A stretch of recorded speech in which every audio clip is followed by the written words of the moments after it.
Hi, I'm Nicola McKenzie, founder at Dunham McCarthy Mortgage Services, and in today's video I'll be explaining to you how lenders go about assessing income for those that are self-employed, so stay tuned.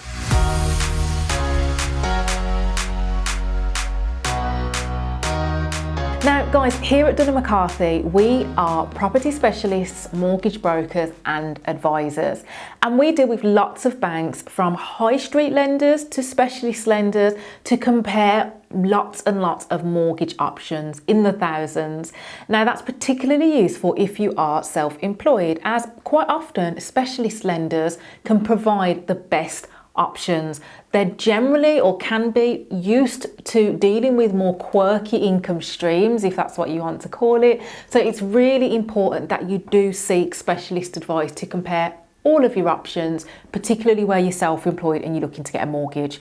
We provide detailed expert knowledge and advice on mortgages and property purchases. So head over to the website, which is dm.mortgage, and book in for a free of charge appointment today to see how we can help you. Now, if you are self-employed, then your income is generally going to fall into one of three categories. You're probably either a sole trader, a partnership, or a limited company. And what I'll do later on in this video is break down each of those three main types of self-employed income streams. Now, depending on which of the three categories that you fall into will depend on how the lender may assess your income. Now, something to bear in mind, if you are considering changing company type, so for example, if you are changing from a sole trader to a limited company, then this can affect your ability to obtain a mortgage with some lenders until you've built up the history as that new entity. So that's worth bearing in mind in terms of the timing of when you might consider changing entity, if that's something that's on the horizon. But ultimately, self-employed, it is more challenging in terms of getting a mortgage. It's more risky as far as lenders are concerned, and generally that means that you might have more hoops to jump through. Now, when I say that it's more challenging, that does not mean that you cannot get a mortgage if you're self-employed. Lenders are happy to lend to self-employed candidates. It's just that you really, and I need to stress this, need to get advice from us in that situation, because the lenders vary massively on how they assess things, and therefore who they will not accept. And I'm going to explain that a bit more later on, because to have the chances of your mortgage application being as successful as possible, when you're self-employed, it's really about making sure that you're approaching the right lender and the best lender for your circumstances. When I say that lenders view self-employed as more risky, you have to bear in mind, particularly in the early years of running a business, in the first few years of trading, providing sustainable income can be tricky, and that's why lenders will consider it a higher risk. But that is where we can come in and help you to navigate through the options. Now, another point worth mentioning is that there's no such thing as self-employed mortgages. You'd still be looking at the same line of products as an employed person would. It's just that the lender will have a different criteria in terms of how they will assess your income, and therefore how or whether or not they will accept you. Now, how long do you need to be self-employed to get a mortgage? You have to bear in mind this is going to vary amongst lenders. So some really competitive lenders with really low fantastic interest rates will accept as little as 1 year's self-employed income or accounts. Most lenders will want 2 years worth of income. Some might even request as many as 3 years worth of self-employed income. So we're here with our expert knowledge to help you to navigate through those options, because our knowledge of the bank's criteria is very extensive. We know which banks are more forgiving with 1 year's accounts compared to 3 or 2 years, etc.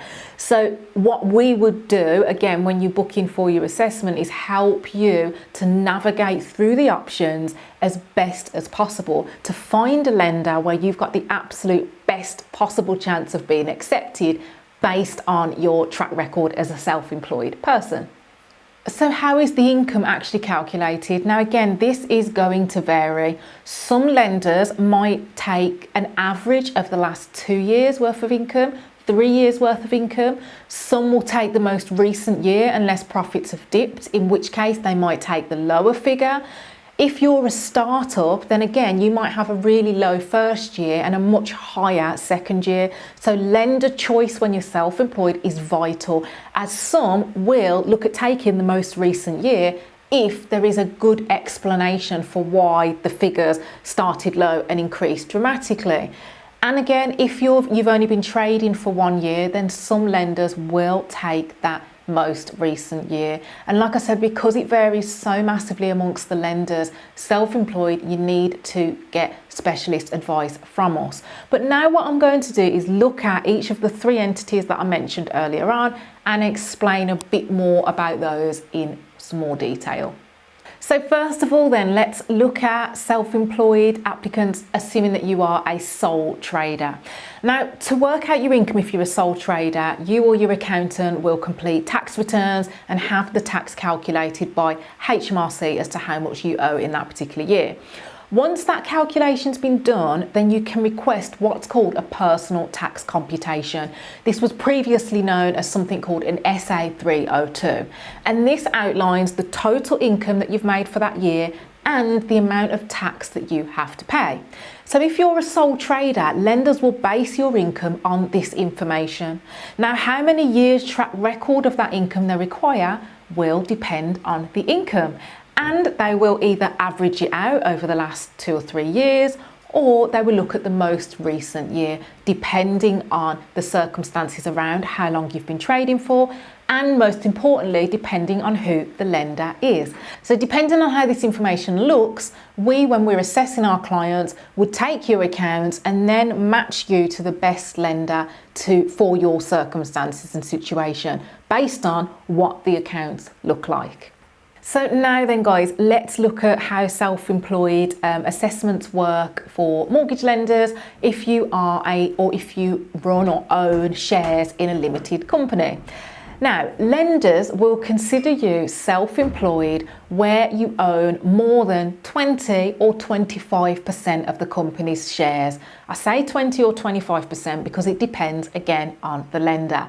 And this is because even though you might be employed and draw a salary from that company, you're on PAYE, the sustainability of your income is going to depend on the security of the business. And that's why the lender, if you own more than 20 or 25% of the shares, will want to know more about the finances of the business to ensure that the business can support your income. So if you're a limited company, then that means that you're generally going to keep your personal accounts separate from the business. And as a director, you likely are going to take a salary and dividends. And lenders will usually take both the salary and the dividends as an income. Once again, how many years of that salary and dividend they'll take into account will depend on the lender and how many years you've been trading. Now, a key point to bear in mind with limited company shareholders or owners is a really key and important point. Some lenders will look at the retained profits of the business as a whole. So for example, it's not uncommon for a limited company shareholder to withdraw a lower salary and lower dividends and keep a lot of the profits that they make in the business for a variety of different reasons. If that's you, then if you're looking at a lender that only assesses your personal tax computations, i.e. your salary and your dividends, you might find that your affordability is not going to be that generous. So it might be that to put you in a much better position, we need to help you to find a lender that looks at the retained profits. Because let's say that your business has a net profit of £100,000 in the year, you own 50% of the shares, then that lender might take 50% of the profits. Whereas if you are going to a lender that doesn't take retained profits into account, only the salary and dividends, if you're taking a lower salary and dividend, then that might be problematic for you in terms of how much you can borrow, okay?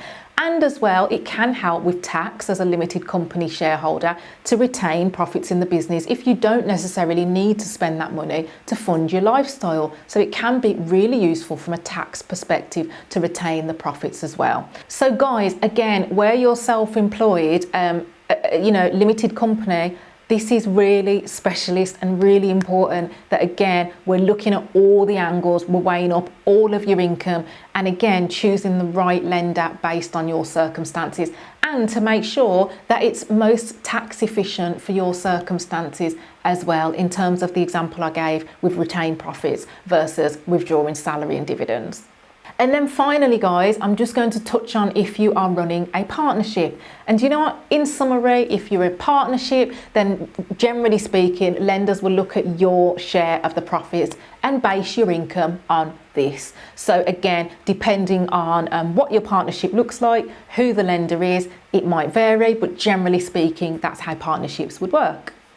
So generally, what documents do you need to provide if you're self-employed? Now, as I said, generally speaking, you are going to ideally want to have 2 or more years of certified accounts.